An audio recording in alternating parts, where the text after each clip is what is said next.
Hola amigos y amigas de la red de Socioecosistemas. Bueno, estoy muy contento de compartir algunas reflexiones y algunos pensamientos con ustedes que vienen trabajando en un enfoque de sustentabilidad sobre sistemas socioambientales y socioagroecológicos. La invitación a la reflexión y al pensamiento que quisiera hacerles es tratar de pensar estos sistemas socioambientales que ustedes estudian e investigan, antes de pensarlos como sistemas, tratar de pensarlos como problemas complejos. Y la reflexión que yo quisiera compartir con ustedes es tratar de pensar la relación entre la ciencia y la política en la investigación de problemas complejos. Es decir, tratar de pensar o problematizar la relación entre nuestras estrategias de construcción de conocimiento en el mundo y nuestras prácticas de acción y de transformación del mundo. Entonces, propongo para esto invitarlos a pensar un problema a partir de 3 preguntas que me parecen sugerentes para abordar este tipo de objetos y problemas de estudio. Y estas 3 preguntas podríamos plantearlas del siguiente modo. La primera es: ¿cómo es el mundo en que vivimos? La segunda es: ¿cómo es el mundo en que deseamos vivir? Y la tercera es: ¿cómo pasamos del mundo actual al mundo deseado? Por la palabra mundo no entiendo, o creo que no debemos entender solo la totalidad de la humanidad en el planeta, sino mundo son los fragmentos de nuestra experiencia, de nuestro ámbito de prácticas, donde conocemos y actuamos, donde vivimos y sentimos, donde actúan las comunidades y una heterogeneidad de actores sociales. Y yo quiero proponer quisiera proponerles el concepto de problemas complejos como una categoría clave para tratar de entender nuestro presente, lo que sucede en el mundo, pero también como una categoría clave para pensar futuros deseables y futuros alternativos y diseñar estrategias para construirlos. Y la pregunta, a la luz de estos 3 interrogantes que me hago y que comparto con ustedes, es: ¿qué tipo de ciencias y qué tipo de políticas necesitamos para abordar estos problemas complejos y construir un futuro mejor? ¿Qué tipo de ciencias y qué tipo de políticas? ¿Qué tipo de prácticas de construcción de conocimiento y qué tipos de prácticas de acción y de intervención en el mundo? Entonces, para desarrollar esta idea me gustaría tratar de reflexionar un poco más sobre este concepto mismo de problemas complejos y plantear el interrogante acerca de qué es un problema complejo. Y me gustaría distinguir quizás entre 2 preguntas, ¿no? Por un lado, la pregunta acerca de qué es un problema o de qué hablamos cuando hablamos de problemas, y por el otro lado, qué es lo complejo o por qué un problema es complejo, de dónde viene la complejidad de un problema. Y creo que en general, para empezar con esta primera pregunta acerca de qué es un problema, tendemos a hablar de los problemas como hechos o cosas que suceden en el mundo. Tendemos a usar la palabra problema para describir situaciones que producen insatisfacción en el mundo, que quisiéramos que fuesen diferentes. Pero en nuestro lenguaje hablamos de los problemas como cosas en el mundo que están independientes, que existen de modo independiente de nosotros. Y mi invitación o mi provocación es decir: los problemas no existen, ¿no? Los problemas no existen como un dato de la realidad. Ningún problema está dado en la experiencia inmediata de modo independiente a los sujetos que actúan, que viven, que hablan y que piensan en ese mundo. Un problema es siempre algo para alguien, ¿no? Entonces, mi invitación es, antes de hablar de problemas, pensar más bien en los procesos de problematización, es decir, de pensar cómo y por qué una experiencia, un fenómeno, se ha convertido en un problema. Y podríamos dar ejemplos muy diversos de estos, ¿no? ¿Por qué en un momento de la historia de la cultura, del pensamiento y de la ciencia de Occidente, el problema de la sostenibilidad se convirtió en un fenómeno relevante sobre el cual tratamos de pensar, de decir y de hacer algo? Pero podríamos pensar experiencias o temáticas muy distintas que en un momento de la historia del pensamiento se convirtieron en problemas, ¿no? ¿O por qué, por ejemplo, en algún momento de la historia de la humanidad, la locura se convirtió en un problema y surgió un saber sobre los locos, la medicina psiquiátrica, e inventamos el neuropsiquiátrico para encerrar a los locos? Pensar en los procesos de problematización es pensar en cómo fragmentos de nuestra vida, fragmentos de nuestro mundo, se convierten en problemas en torno a los cuales surgen políticas, surgen discursos, surgen relaciones de poder, surgen acciones y surgen campos de saber que buscan conducir o gobernar esos problemas. Entonces, mi idea o mi perspectiva es la idea de que un problema complejo es una experiencia problematizada que busca ser conocida y transformada porque es evaluada como no deseable o porque juzgamos y pensamos que esta situación no está bien y debería ser diferente. Entonces, a través de esta idea de la problematización y de los problemas como productos de estos procesos sociales, políticos, cognitivos, podemos plantearnos esta pregunta, que es la pregunta por la complejidad o la pregunta acerca de por qué un problema es complejo. Y lo que yo quisiera invitarlos es a pensar 3 vectores o 3 líneas posibles que hacen a la complejidad de un problema. El primer vector tiene que ver con la existencia de múltiples puntos de vista. El segundo vector con el entrelazamiento de los aspectos epistémicos, éticos y políticos. Y el tercer vector tiene que ver con el entrelazamiento del tiempo o del pasado, del presente y del futuro. Entonces, me voy a referir muy brevemente a cada uno de estos vectores para brindar algunas pistas si es que son útiles para pensar lo que ustedes vienen tratando de construir y desarrollar en la red. La idea de los múltiples puntos de vista, ¿no?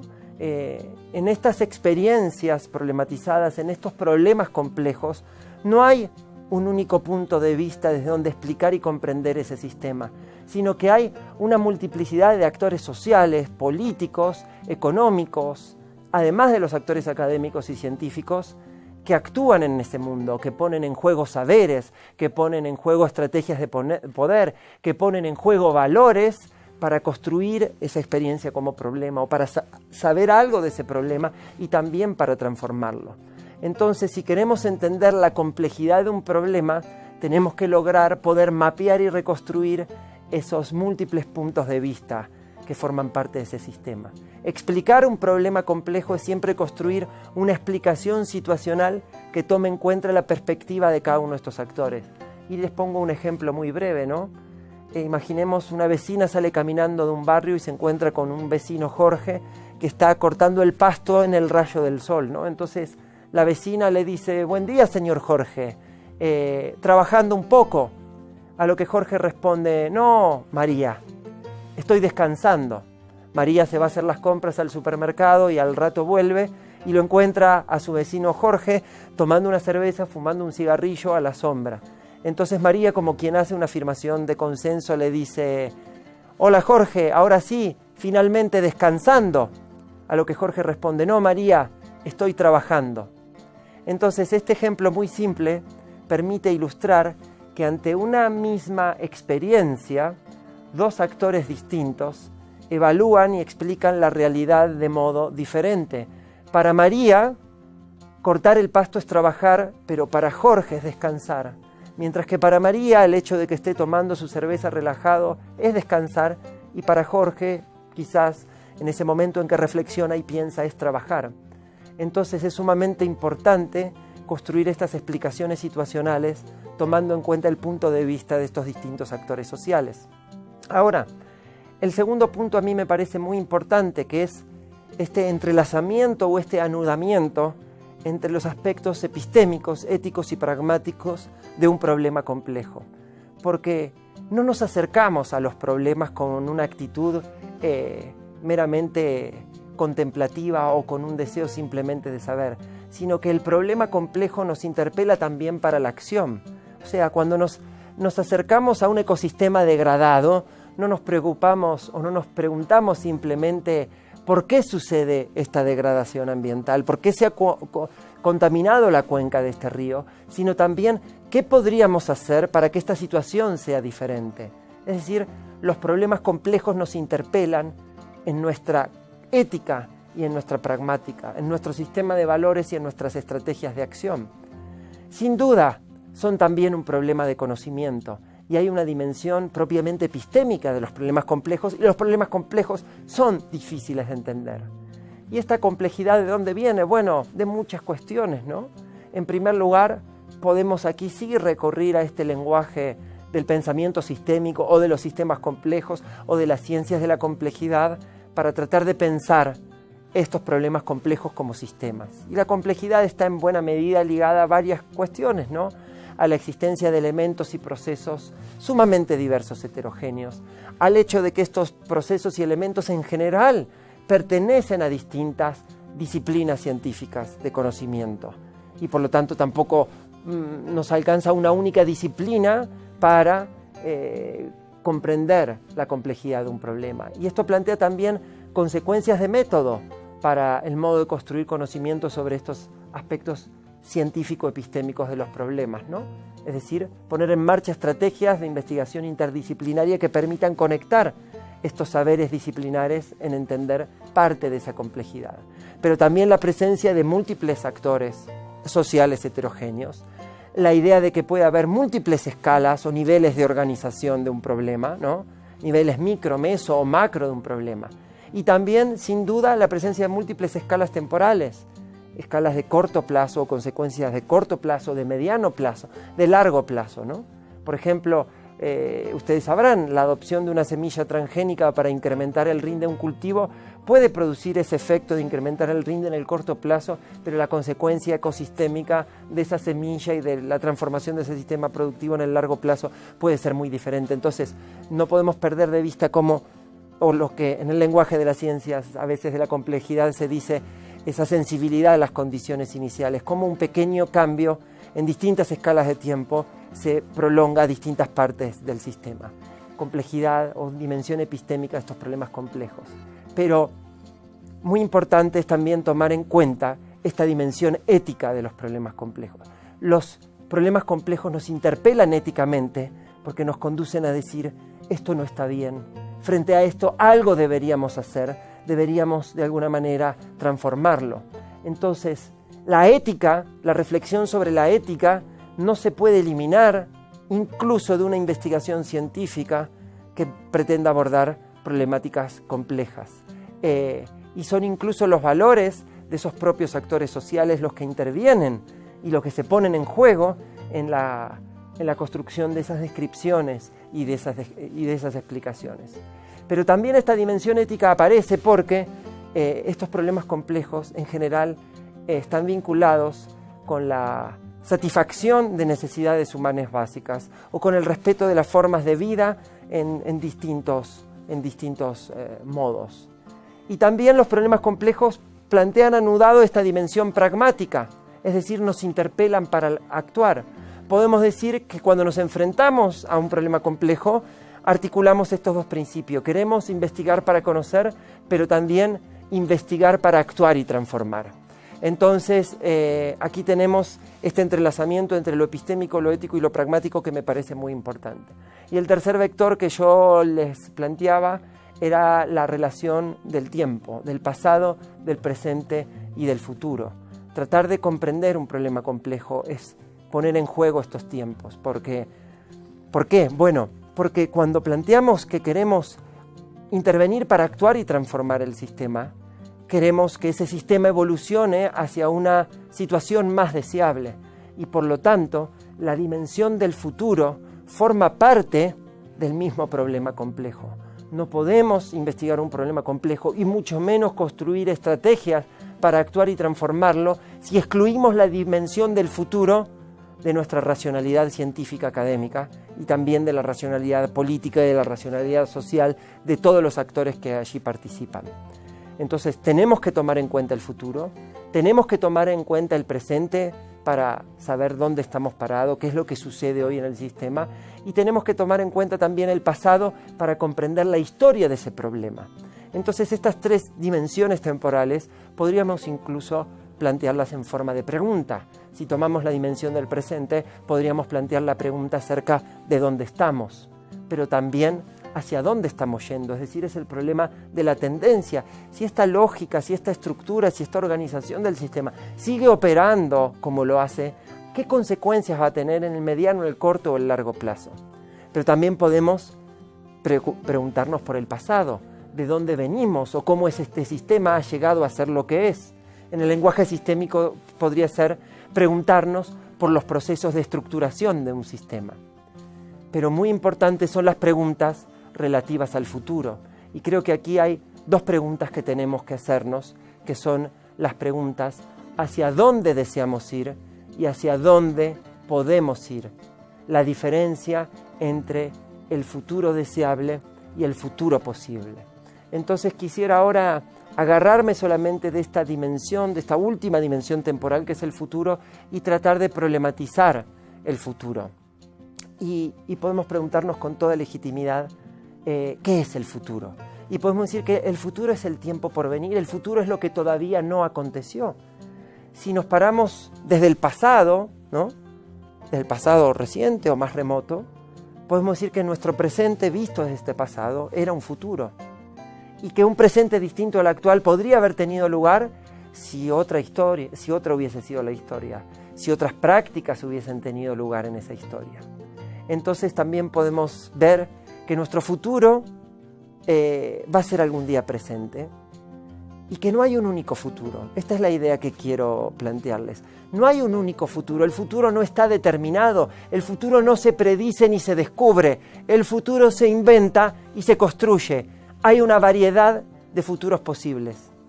La pregunta es, ¿cuál es el futuro deseable? Y si es posible ese futuro que deseamos.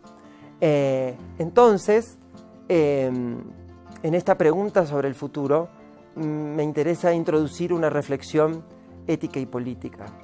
Yo creo que pensar el futuro, que el futuro de alguna manera, construir una idea del futuro que deseamos alcanzar, es plantearnos ciertos fines, ciertas metas, ¿no? Y que eso es esencialmente una actividad política. La política es ante todo la deliberación sobre los fines. Pero para poder elegir entre fines, es decir, este futuro me gusta más que otro, este fin es mejor que el otro, necesitamos ineludiblemente poner en juego nuestros valores. Solo podemos elegir entre futuros alternativos a través de poner en juego cierto marco normativo, cierto marco ético, ciertos valores. Entonces, el concepto de futuro deseable es al mismo tiempo un concepto político porque implica el compromiso con ciertos fines y es también un concepto ético porque implica el compromiso con ciertos valores. Entonces, me gustaría sugerirles, para ir concluyendo esta idea, una suerte de tríada y triángulo donde en cada vértice vamos a poner 3 palabras distintas: lo deseable, lo posible y lo probable. Pensar constructivamente en problemas complejos implica articular estas 3 lógicas: la lógica de lo posible, la lógica de lo deseable y la lógica de lo probable. En general, como científicos formados en ciencias, estamos más acostumbrados a trabajar con la lógica de lo probable, es decir, los modelos estadísticos y el cálculo de probabilidad que ya conocemos. Pero la lógica de lo deseable es absolutamente importante, porque implica pensar esos futuros comunes, esos futuros que deseamos. Y la lógica de lo posible implica introducir una racionalidad estratégica del tipo ¿qué pasaría si? Y aquí la pista de reflexión, de investigación que yo quisiera dejarles es la posibilidad de utilizar modelos de simulación o técnicas de simulación humana mediante juegos de rol como una estrategia, como una forma de exploración de esas posibilidades del juego social que forma parte de estos sistemas socioambientales que ustedes quieren conocer y transformar. Pensar entonces el presente de lo que somos, pensar la historia de cómo hemos llegado a ser lo que somos, pensar el futuro como un espacio de posibilidades y pensar las estrategias para construir esos futuros deseables y así apropiarnos creativamente del devenir. Yo creo que el concepto de problemas complejos puede ser útil para esta construcción colectiva, creativa y democrática de futuros mejores para nuestras comunidades. Bueno, muchas gracias y nos estamos viendo.